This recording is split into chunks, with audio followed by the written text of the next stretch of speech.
Waalaikumsalam warahmatullahi wabarakatuh. Tetap semangat Bapak Ibu. Semangat. Alhamdulillah.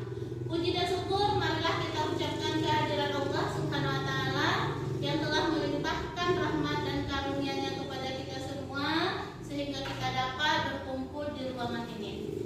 Selawat dan salam tak lupa pula kita sampaikan kepada Nabi besar kita yakni Nabi Muhammad sallallahu alaihi wasallam yang telah membawa umatnya dari alam kebodohan kepada alam yang penuh pengetahuan yang kita rasakan pada saat sekarang ini. Yang terhormat Bapak Kepala Sekolah SDN 21 Maur, selanjutnya yang sama-sama saya hormati rekan guru yang bersedia sudah hadir di ruangan ini untuk mengikuti diseminasi budaya positif yang akan saya berikan pada saat ini sebagai tugas dari CGP calon guru penggerak, yaitu modul 1.4 sebagai aksi nyatanya.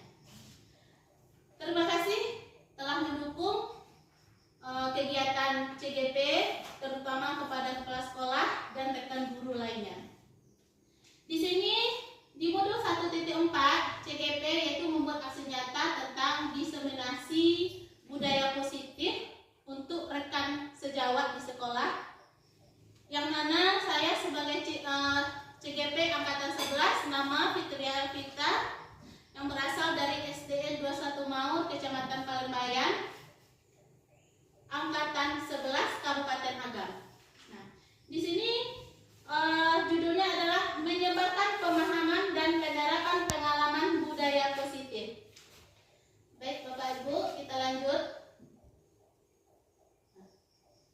Konsep inti dari budaya positif itu yang saya tangkap ada 6. Yang pertama, disiplin positif dan nilai-nilai kebajikan universal. Yang kedua, teori motivasi, hukuman, dan penghargaan, kemudian restitusi.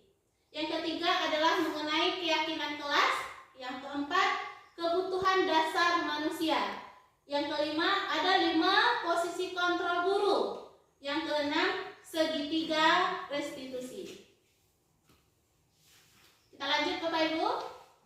Nah, yang pertama itu adalah disiplin positif dan nilai-nilai kebajikan. Selama ini dalam budaya kita, makna kata disiplin dimaknai menjadi sesuatu yang dilakukan seseorang pada orang lain untuk mendapatkan kepatuhan. Betul Bapak Ibu? Contohnya anak murid kita karena takut dihukum, dia harus patuh. Contohnya memakai seragaman sekolah, mengikuti aturan yang ada di sekolah.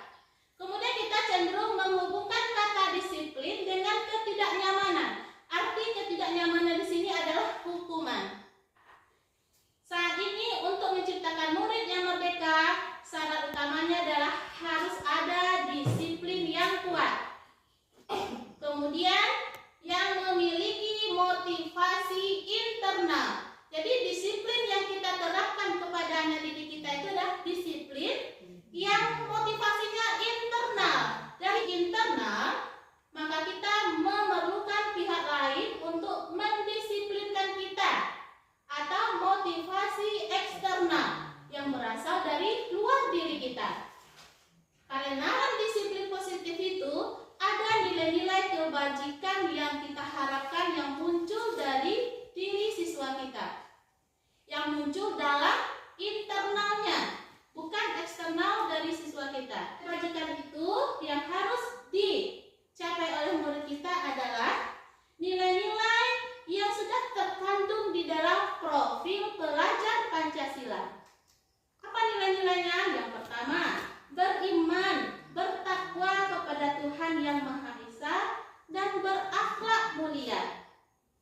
Jadi tujuannya adalah nilai-nilainya yang pertama iman dan takwa dan berakhlak mulia, supaya siswa kita menciptakan iman dan takwanya. Yang kedua, mandiri. Siswa kita diajak untuk mandiri. Kemudian yang ketiga, bernalar kritis. Siswa kita bisa berpikir secara kritis, secara cepat.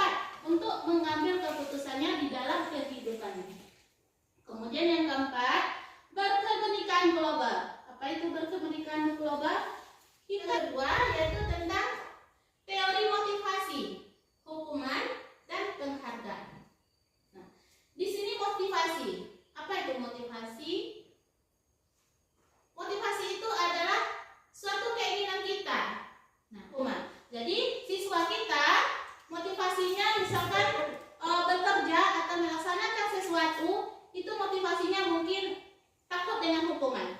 Jadi karena dia takut dengan hukuman, dia tetap mengerjakan apa yang disuruh, apa yang kedua, motivasi perilaku manusia itu adalah untuk mendapatkan imbalan. Nah, bagaimana ini, Bu? Atau penghargaan dari orang lain.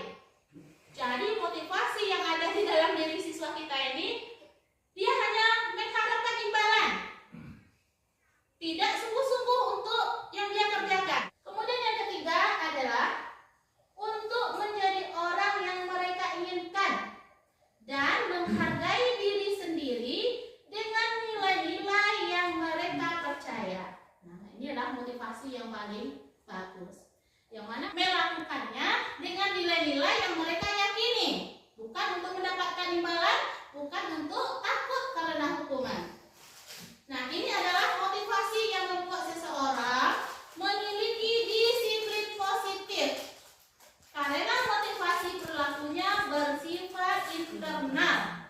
Tujuan dari disiplin positif ini adalah menanamkan motivasi yang ketiga. Apa motivasi yang ketiga tadi, Bapak Ibu? Ingin menanamkan nilai-nilai yang kita yakini. Jadi motivasi intrinsik itu berdampak jangka panjang karena mereka meyakini. Kalau motivasi eksternal karena hadiah, karena takut dengan hukuman. Jadi jangka pendek. Nah, kemudian hukuman, konsekuensi dan restitusi. Mungkin hukuman sesuatu yang menyakitkan yang harus terjadi. Sementara konsekuensi adalah sesuatu harus terjadi. Nah, restitusinya apa? Restitusi merupakan pilihan. Jadi kita melaksanakan restitusi, bukan memberikan hukuman atau konsekuensi. Kemudian, tidak nyaman untuk murid atau anak untuk jangka panjang. Jadi hukuman ini tidak nyaman untuk murid. Kemudian hukuman ini jangkanya panjang. Kalau konsekuensi juga tidak nyaman untuk murid, hukuman itu adalah korban mendapatkan keadilan. Kemudian kalau konsekuensi, korban bisa diabaikan. Nah, kalau restitusi, korban mendapatkan ganti. Kemudian hukuman, murid atau anak akan tersakiti. Ya, itu Bapak Ibu. Ya. Jadi kalau hukuman itu murid merasa tersakiti. Walaupun ada kita mengenal disiplin, hukuman positif atau hukuman negatif.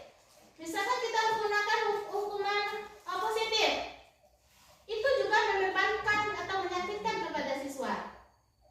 Kemudian kita hukuman dengan negatif, apalagi negatif, itu juga membuat anak kita menjadi terbebani atau tersakiti dengan hukuman yang kita berikan. Jadi untuk menengahinya kita gunakan restitusi tadi, yaitu siswa itu sendiri yang mencari solusi dari masalahnya. Misalkan siswa kita melanggar, kita suruh dia supaya dia yang mencari solusinya. Apa dari masalahnya itu? Ya Bapak Ibu, kita lanjut. Nah, masih banyak lagi identitas gagal yang berbentuk hukuman. Perilaku pasif agresif meningkat.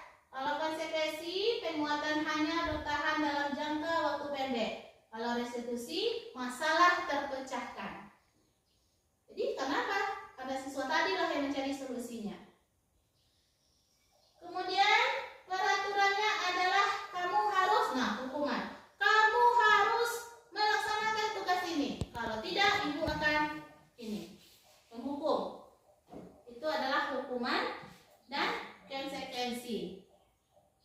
Nah, jadi apa itu hukuman? Nah, berdasarkan bagian di atas, maka kita bisa menyimpulkan bahwa hukuman bersifat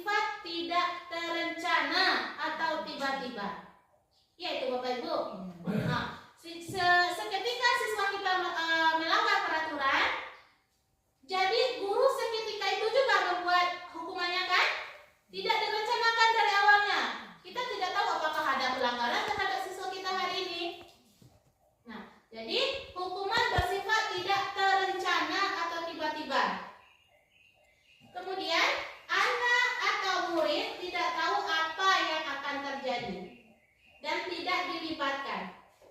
Hukuman bersifat satu arah.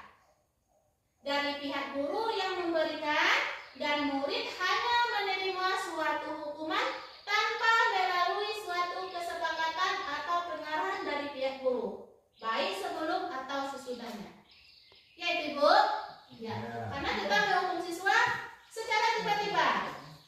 Tidak ada kompromi terlebih dahulu atau membuat keputusan terlebih dahulu kalau siswa kita melanggar. Jadi hukumannya adalah secara tiba-tiba.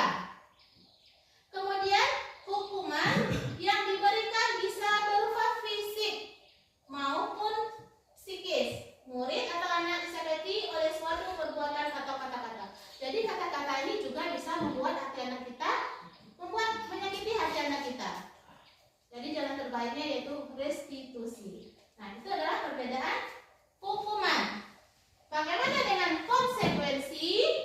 Nah, konsekuensi, sementara disiplin dalam bentuk konsekuensi sudah terencana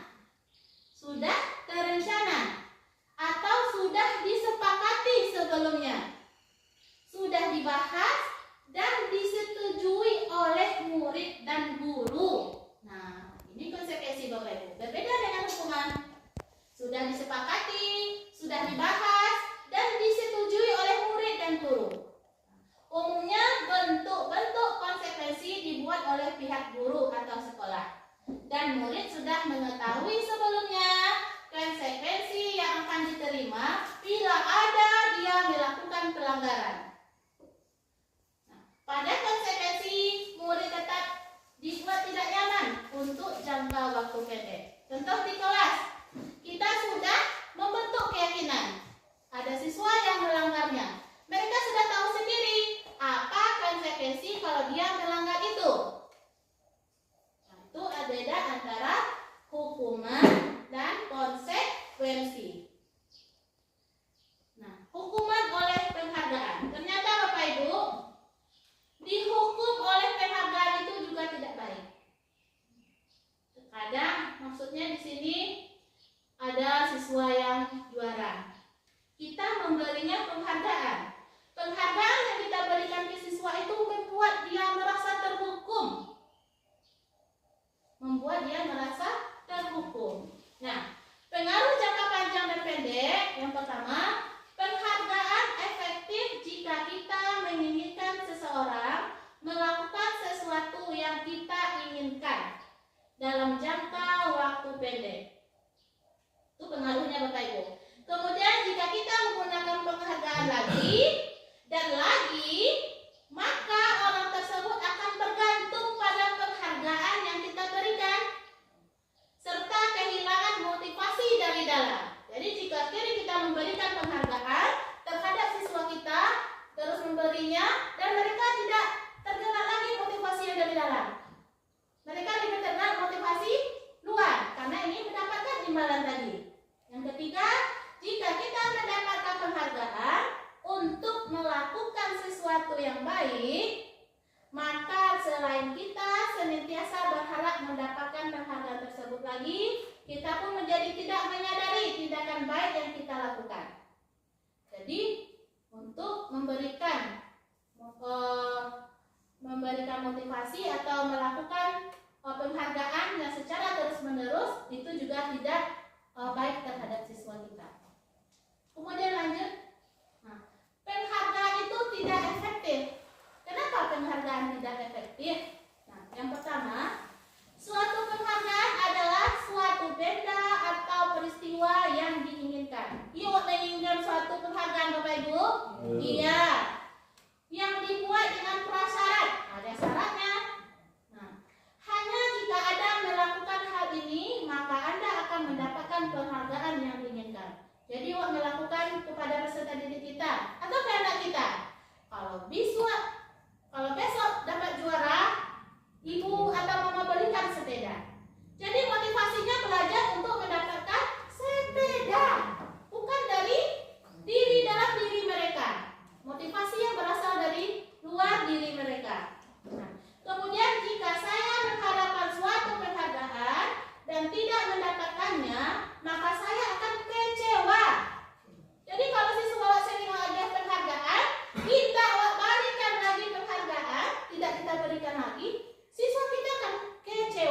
Begitu juga dengan kita ya Bapak Ibu.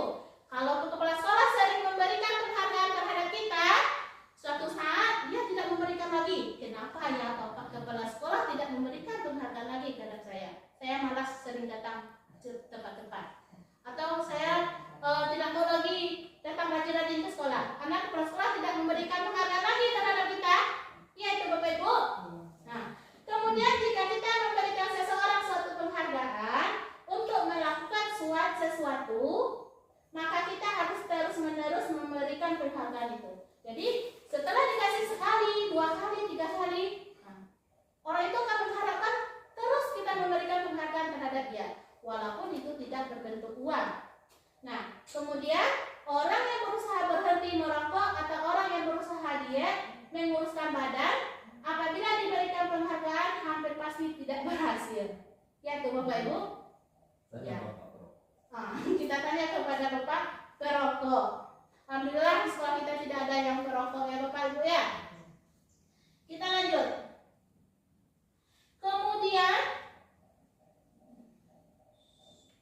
penghargaan juga merusak hubungan. Nah, ketika seseorang diberi penghargaan atau pujian di depan orang banyak, wah Ibu Uris sangat hebat sekali. Maka yang lain akan merasa iri. Bagaimana Ibu Nurma? Ibu Nurma iri tidak? Kalau misalnya kepala sekolah sering memberikan pujian terhadap Ibu Rizkawati, sementara kita tidak pernah diberi pujian atau penghargaan, apakah kita merasa iri? Mungkin begitu. Jadi penghargaan itu merusak hubungan. Nah, dan sebagian dari mereka akan tidak menyukai orang yang diberikan penghargaan itu. Mungkin kita mengucilkan Buris, biarkan saja Buris itu sendiri. Karena dia sering dikasih penghargaan kepala sekolah, biarkan saja dia dekat dengan kepala sekolah. Boleh kita seperti itu Bapak Ibu? Tidak. Semangat! Kemudian jika seseorang guru sering memberikan penghargaan kepada murid-murid, nah, besar kemungkinan murid-muridnya termotivasi hanya untuk menyenangkan gurunya saja. Iya itu Bapak Ibu. Jadi coba bekerja hanya menyenangkan hati kita. Nah, mereka tidak akan bersikap jujur kepada guru tersebut. Kemudian, penghargaan juga menciptakan persaingan di dalam kelas. Iya, bersaing siswa kita Bapak Ibu. Nah, kemudian dan persaingan menciptakan kecemasan. Takut dia, aku tidak juara nanti. Apakah aku bisa juara nanti? Nah, jadi penghargaan itu dapat menciptakan persaingan. Kemudian terakhir, mereka yang percaya bahwa mereka tidak memiliki kesempatan untuk mendapatkan penghargaan akan berhenti mencoba. Jadi, yang tidak mendapatkan kesempatan untuk mendapatkan penghargaan, dia akan berhenti, tidak mau lagi, biarkan saja. Karena boleh saja yang sering dikasih penghargaan. Mungkin begitu, Bapak Ibu. Itu adalah penghargaan bisa merusak hubungan. Kemudian selanjutnya, penghargaan itu adalah menghukum. Kenapa ya? Sudah dikasih penghargaan, tetapi juga termasuk hukuman bagi yang menerimanya. Nah, penghargaan atau menghukum mereka yang tidak mendapatkan penghargaan, misalnya dalam sistem ranking. Nah, mereka yang mendapatkan ranking kedua akan merasa paling dihukum. Kenapa begitu? Kenapa saya tidak juara 1? Jadi siswa kita yang juara 2 itu merasa dihukum karena dia tertulis juara 2. Kemudian memberikan penghargaan dan hukuman adalah hal yang sama karena keduanya mencoba mengendalikan perilaku seseorang. Kemudian karena orang yang pada dasarnya tidak suka dikendalikan dalam jangka waktu lama, penghargaan akan terlihat sebagai hukuman. Nah, jadi penghargaan itu dilihat sebagai hukuman saja bagi diri mereka. Kemudian jika suatu penghargaan diharapkan, namun tidak mendapatkannya, kita sudah mengharapkan penghargaan, tapi tidak diberikan, tapi tidak kita dapatkan, maka kita akan merasa dihukum juga. Ya itu Bapak Ibu. Itu adalah penghargaan itu juga menghukum kita. Lanjut kita Bapak Ibu. Nah, ini dia restitusi tadi.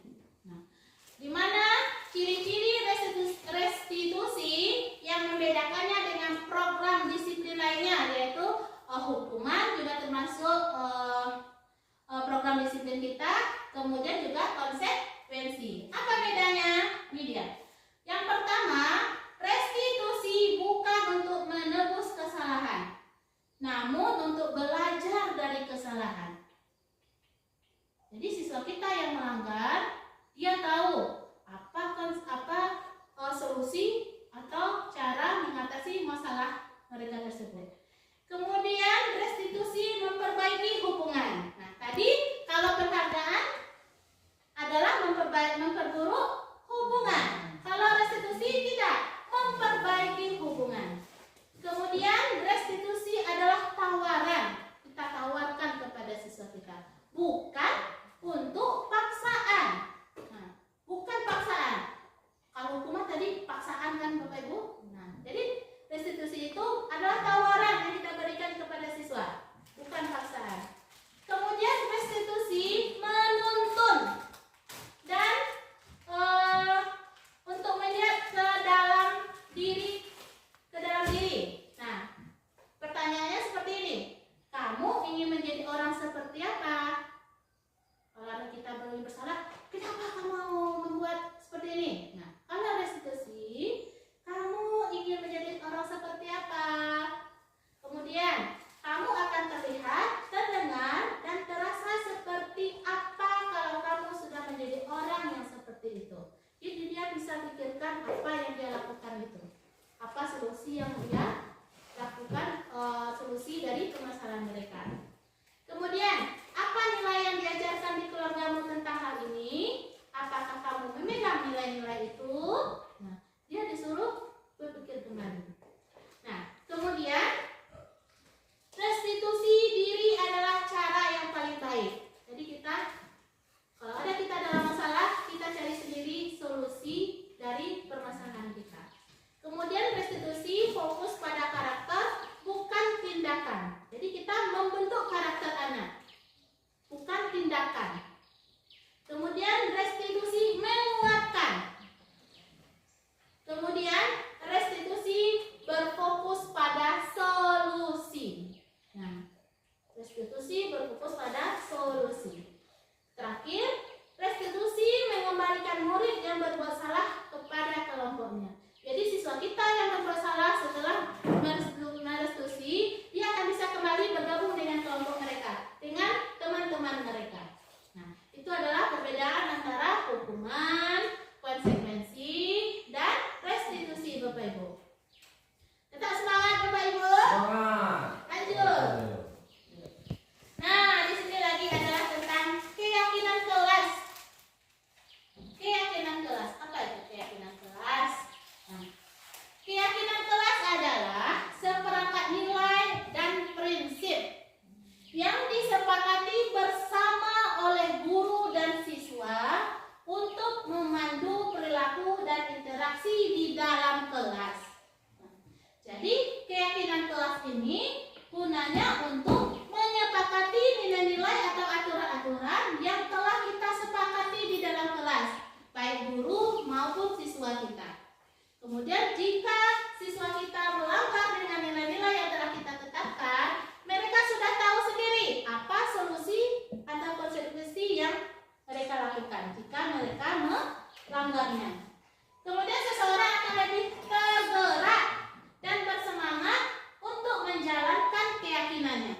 Jadi nilai-nilai yang terbentuk dari keyakinan kelas tadi itu adalah meyakini nilai-nilai yang sudah kita tetapkan. Kemudian daripada hanya sekedar dan tidak mengikuti serangkaian peraturan tertulis tanpa makna. Jadi kalau kita buat peraturan kelas, ada keyakinan kelas. Kalau cuma peraturan kelas, dia hanya mengikuti saja. Berbeda dengan keyakinan. Kalau keyakinan kelas, kita siswa kita sudah meyakini nilai-nilai itu harus dilaksanakan. Itu bedanya antara peraturan dan keyakinan yang kita terapkan di dalam kelas. Murid-murid pun demikian, mereka perlu mendengarkan dan memahami arti sesungguhnya tentang peraturan-peraturan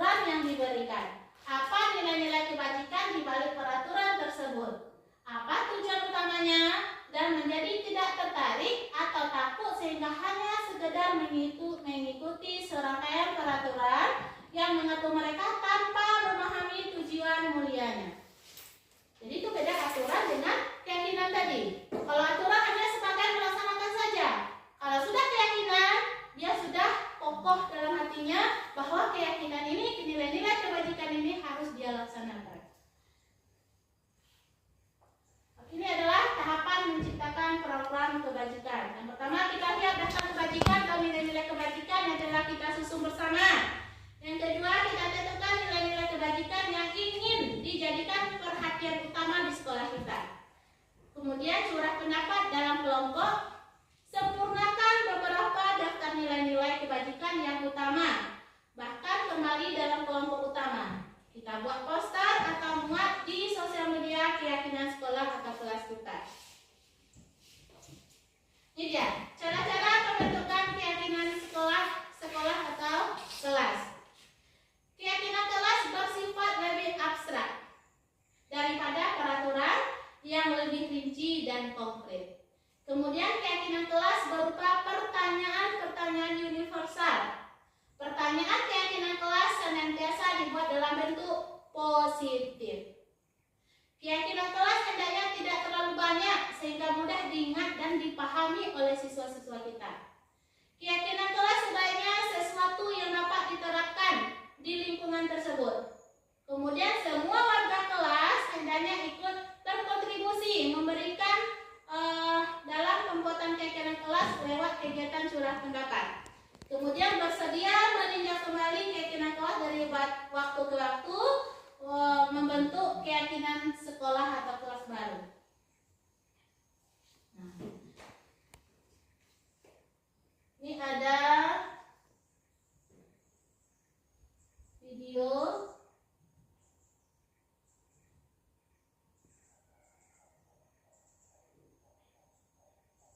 Kita lanjut dulu Bapak Ibu. Nanti ada video keyakinan kelas yang sudah saya terapkan. Yang kelima poinnya adalah kebutuhan dasar manusia. Ada 5 kebutuhan dasar manusia. Yang pertama yaitu kebutuhan bertahan hidup. Itu sudah pasti ya Bapak Ibu. Nah, hidup itu harus kita apakan kebutuhannya. Kebutuhan bertahan hidup adalah kebutuhan yang bersifat fisiologis untuk bertahan hidup, misalnya tentang kesehatan. Pertama sekali adalah makan dan minum kita. Kemudian kebutuhan yang kedua adalah kasih sayang dan rasa diterima atau kebutuhan untuk diterima. Kebutuhan ini dan 3 kebutuhan berikutnya adalah kebutuhan psikologis. Kebutuhan untuk disayang dan diterima meliputi kebutuhan hubungan dan koneksi sosial. Kebutuhan untuk memberikan dan menerima kasih sayang dan kebutuhan untuk merasa menjadi bagian dari satu kelompok. Kebutuhan ini juga meliputi keinginan untuk tetap terhubung dengan orang lain seperti teman, keluarga, pasangan hidup, teman kerja, kemudian kelompok di mana kita tergabung. Kemudian kebutuhan tentang penguasaan, yaitu kebutuhan pengakuan atas kemampuan. Kebutuhan ini berhubungan dengan kekuatan untuk mencapai sesuatu, menjadi kompeten, menjadi terampil, diakui atas prestasi dan keterampilan kita. Contohnya, anak-anak yang memiliki kebutuhan dasar akan penguasaan yang tinggi biasanya selalu ingin menjadi pemimpin. Mereka juga mengamati sebelum mencoba hal baru dan merasa kecewa bila melakukan kesalahan. Mereka juga biasanya rapi dan sistematik dan selalu ingin mencapai yang terbaik. Kemudian kebebasan. Nah, kebebasan, kebutuhan untuk bebas adalah kebutuhan akan kemandirian, otonomi, memiliki pilihan dan mampu mengendalikan arah hidup seseorang. Anak-anak dengan kebutuhan kebebasan yang tinggi menginginkan pilihan. Mereka perlu banyak bergerak, suka mencoba, tidak terlalu terpengaruh orang lain, sedang mencoba hal baru dan menarik. Jadi di dalam kelas siswa kita sedang ingin mengutak-atik ini, mencoba ini, karena siswa kita membutuhkan kebebasan. Kemudian yang kelima, kebutuhan dasar itu adalah kesenangan. Nah, kebutuhan untuk merasa senang. Kebutuhan untuk kesenangan adalah kebutuhan untuk mencari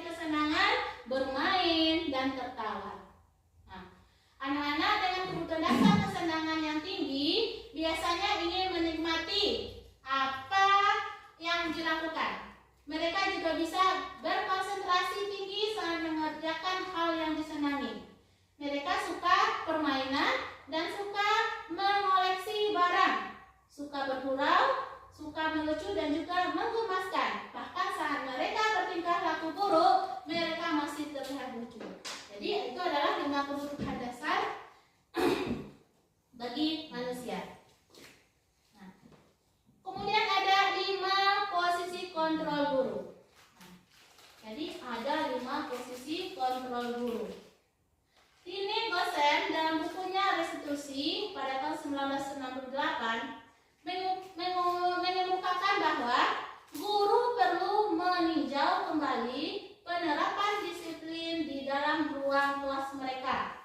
Apakah telah efektif, apakah berpusat, atau memerdekakan, dan kemandirian murid, bagaimana dengan mengapa.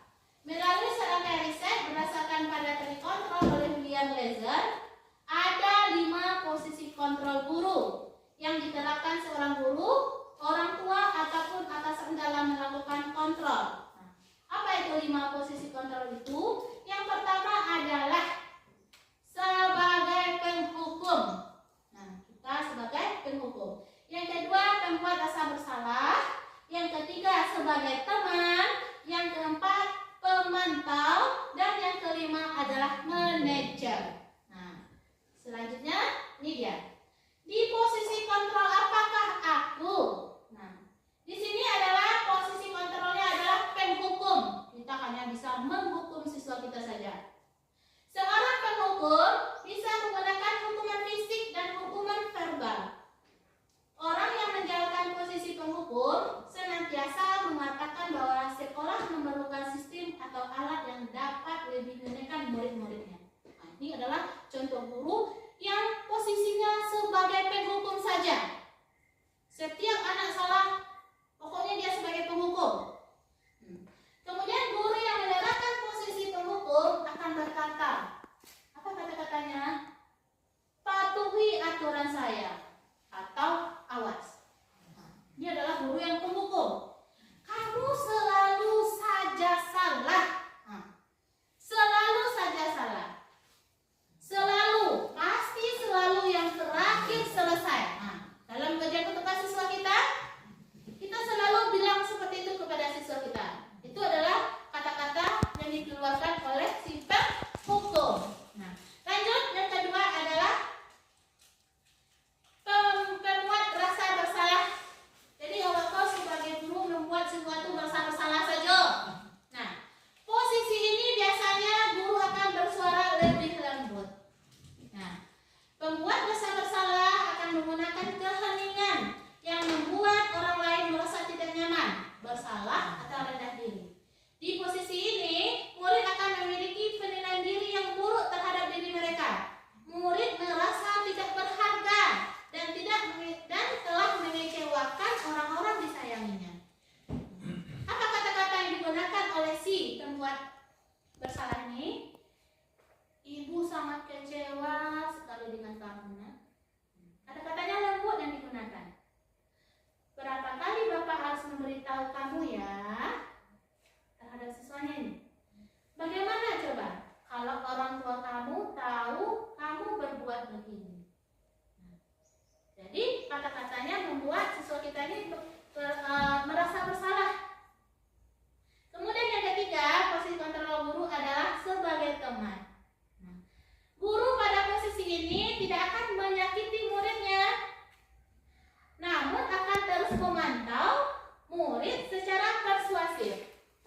Guru di posisi teman menggunakan hubungan baik dan humor untuk mempengaruhi seorang sehingga murid akan bergantung pada guru tersebut. Jadi posisikan diri kita sebagai teman terhadap murid kita. Tetapi jika sesuatu kita tidak memposisikan diri kita terhadap sebagai teman terhadap murid juga akan merasa kecewa. Nah, kata-kata apa atau pertanyaan apa yang bisa dikeluarkan oleh posisi kontrol sebagai teman? Ayolah bantu demi ibu ya. Nah, kemudian ayo ingat tidak bantuan Bapak selama ini. Sudah sekali ini tidak apa-apa. Nanti ibu bantu bereskan. Nah, ini posisi kita sebagai teman terhadap murid. Nah, yang keempat posisinya adalah pemantau.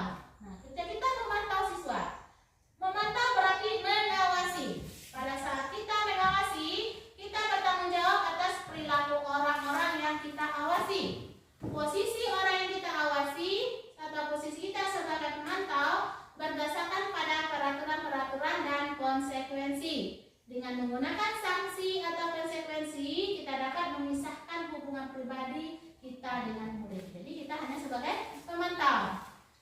Jadi sebagai teman. Kemudian posisi pemantau ini apa yang dia katakan? Peraturannya apa? Jadi memantau saja. Jika kamu melakukan kesalahan, peraturannya apa? Apa yang telah kamu lakukan? Sanksi atau konsekuensinya apa? Itu kita sebagai pemantau. Kemudian yang terakhir itu adalah manajer. Nah, ini adalah manajer. Manajer adalah posisi di mana kita sebagai guru berbuat sesuatu bersama dengan murid. Nah, bersama kita dengan murid. Mempersilahkan murid mempertanggungjawabkan perilakunya, mendukung murid agar dapat menemukan solusi atas permasalahan mereka sendiri. Seorang manajer tidak memiliki keterampilan di posisi teman maupun pemantau.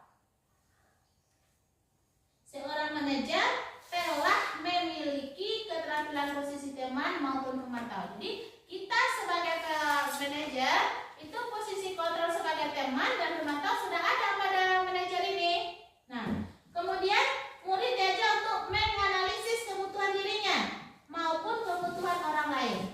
Di sini penekanan bukan pada kemampuan membuat konsekuensi, namun dapat berkolaborasi dengan murid bagaimana memperbaiki kesalahan yang mereka buat. Jadi posisi apa sebaiknya kita sebagai guru Bapak Ibu? Posisi kontrol mana sebaiknya kita? Posisi manajer. Nah, mudah-mudahan dapat kita terapkan bersama ya Bapak Ibu untuk menciptakan budaya positif di lingkungan sekolah kita. Nah, yang terakhir itu adalah segitiga restitusi. Nah, proses menciptakan kondisi bagi murid untuk memperbaiki kesalahan mereka tadi, sehingga mereka bisa kembali ke karakter yang lebih kuat. Nah, ini adalah langkah-langkah segitiga restitusi, yaitu fondasi dasarnya adalah yang pertama itu menstabilkan identitas. Kita stabilkan identitas siswa kita yang sudah melakukan pelanggaran.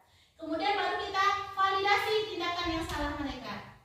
Setelah kita validasi, meyakinkan dengan keyakinan kelas kita tadi. Nah, ini Bapak Ibu, menstabilkan identitas merupakan bagian dasar dari segitiga restitusi, bertujuan untuk mengubah identitas anak dari yang gagal karena melakukan kesalahan menjadi orang yang sukses. Nah, anak yang melanggar peraturan karena sedang mencari perhatian, mencoba untuk memenuhi kebutuhan dasarnya, namun tetap membuatnya dalam posisi gagal.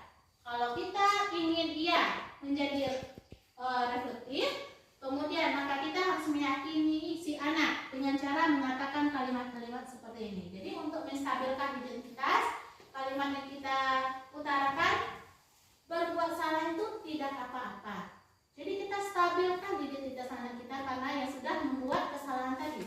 Berbuat salah tidak apa-apa. Kemudian tidak ada manusia yang sempurna. Kemudian ibu dulu juga pernah melakukan kesalahan seperti itu, atau bapak dulu juga pernah melakukan kesalahan seperti itu. Kita bisa menyelesaikan ini. Kemudian kamu berhak merasa begitu. Apakah kamu sedang menjadi teman yang baik buat dirimu sendiri? Nah, itu ada kita menstabilkan identitas anak yang berbuat kesalahan. Kemudian kalau kita mengatakan kalimat-kalimat di atas, akan sulit untuk bahkan hampir tidak mungkin buat anak untuk tetap mengembangkan. Para guru yang bertugas mengawasi anak-anak saat mereka bermain di halaman sekolah menyatakan bahwa bila mereka mengatakan kalimat tersebut mungkin hanya butuh waktu yang sebentar untuk menjadi situasi yang kooperatif lagi. Kemudian ketika seseorang merasa sedih dan emosional, mereka tidak bisa mengakses bagian otak yang berfungsi untuk berpikir rasional. Saat itulah ketika kita menstabilkan identitas anak. Nah, sebelum terjadi hal-hal yang memperburuk keadaan, kita sebaiknya membantu anak untuk tenang dan kembali ke suasana hati di mana proses belajar dapat dilakukan. Kemudian, guru sulit melakukan restitusi bila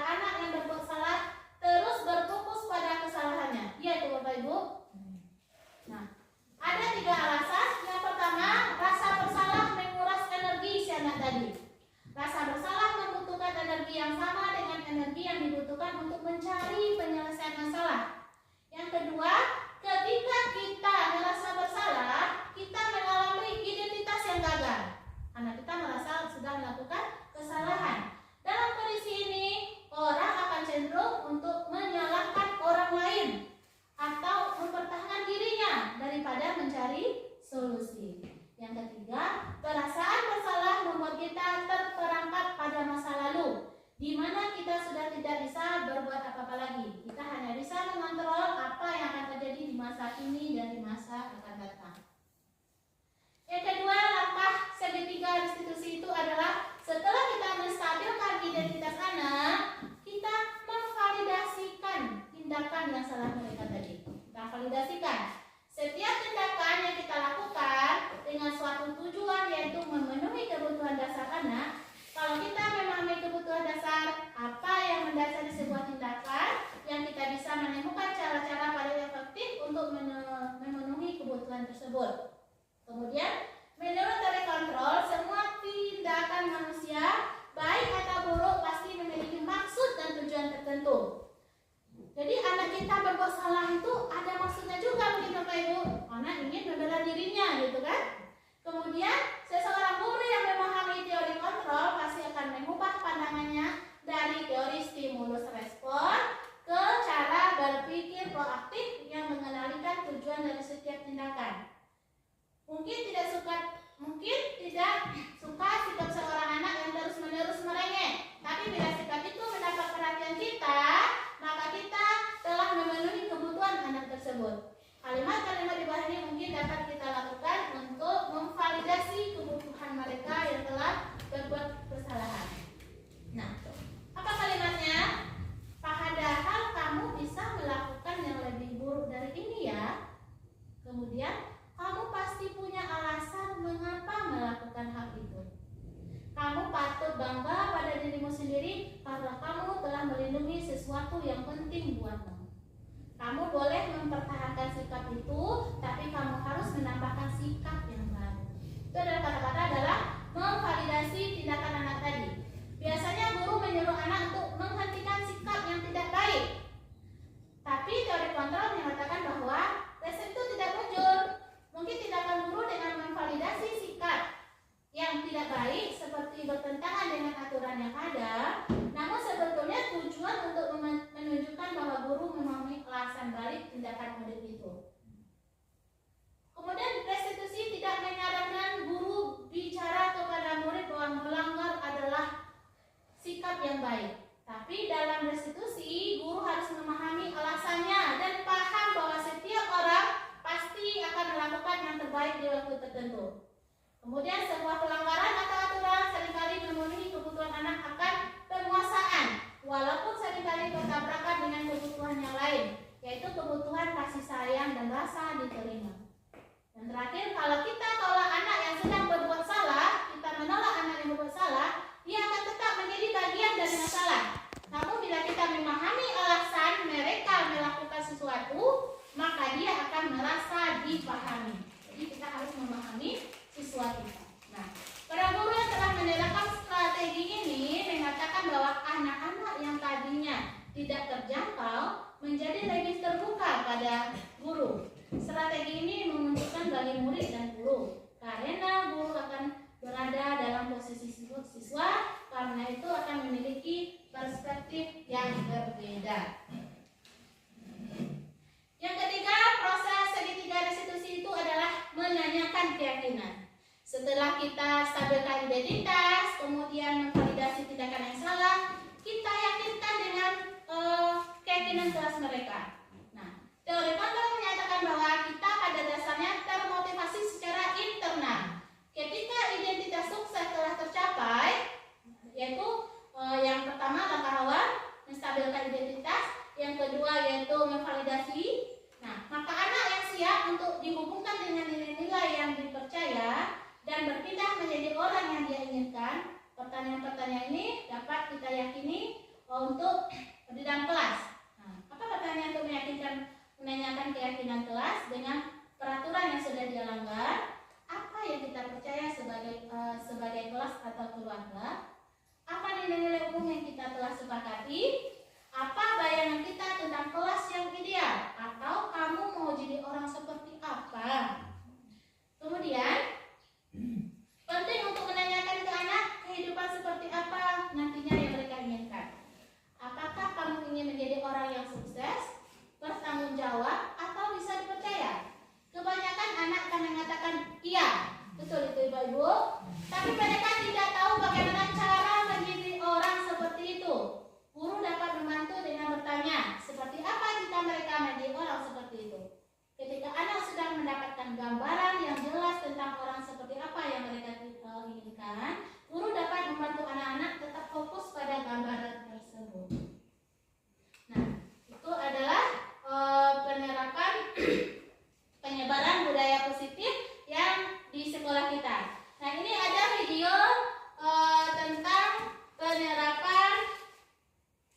pasti melakukan kesalahan.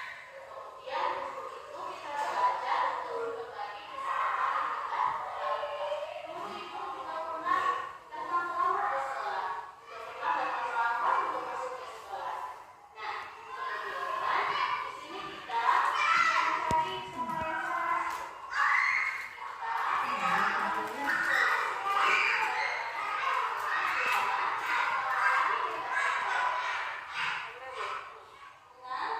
Bunga pasti ada alasan kenapa Bunga datang ke sekolah, telah datang ke sekolah. Gimana Ibu Bunga bagi saya?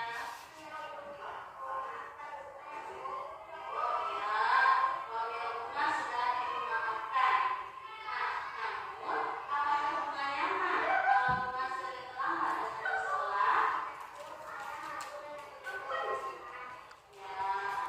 Sampai itu nggak sih? Nah, sekarang kita sudah punya keyakinan kelas tentang hal-hal yang harus kita taati. Nah, kira-kira apa yang Bunga lakukan untuk memperbaiki kesalahan Bunga?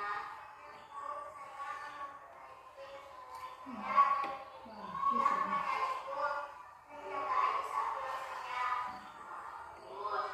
Ya, kemudian kalau Bunga ingin melakukan itu untuk Bunga baik sekali. Nah, sekarang Bunga silakan ngobrol dengan teman-temannya di luar. Terima kasih. Warahmatullahi wabarakatuh. Perkenalkan, nama saya Bunga Desa. Perasaan saya sangat senang sekali karena saya mendapatkan solusi dari permasalahan saya terlambat datang ke sekolah. Terima kasih. Assalamualaikum warahmatullahi wabarakatuh. Dia Nah, nggak. itu adalah skenario pertama. Ini kedua, skenario kedua yaitu tentang siswa yang memecahkan kaca. Kenapa hal itu bisa terjadi? Maaf Ibu, kami tidak sengaja. Ya, kita sebagai manusia pasti melakukan kesalahan, bahkan merupakan pelajaran dalam kehidupan kita. Bahkan di masa depan kita bisa menjadi baik lagi. Jadi, Rabel mengaku kepada ibu terdapat kaca di kelas kita bisa pecah. Maaf Ibu, kami tidak sengaja. Saat kami pergi sekolah, kami terkena Gimana kalau dibiarin? Siapa yang memecahkan kaca? Rabel. Iya, Rabel. Ya. Lalu, tapi kalian main bolanya berdua kan? Lalu siapa yang bertanggung jawab tentang hal ini? Jadi, Rabel, kita sudah memiliki keyakinan kelas. Apakah yang kalian lakukan tadi tidak sesuai dengan keyakinan kelas kita? Ya. Apa yang harus kalian lakukan untuk memperbaiki kesalahan ini? Kami akan bertanggung jawab bekerja dan tidak bermain bola. Itu saya kepada Yazid dan Raya supaya kalian bisa menjalankan apa yang kalian ini. Nah, silakan keluar bertemu dengan teman-teman untuk Warahmatullahi wabarakatuh. Nama saya Rabia.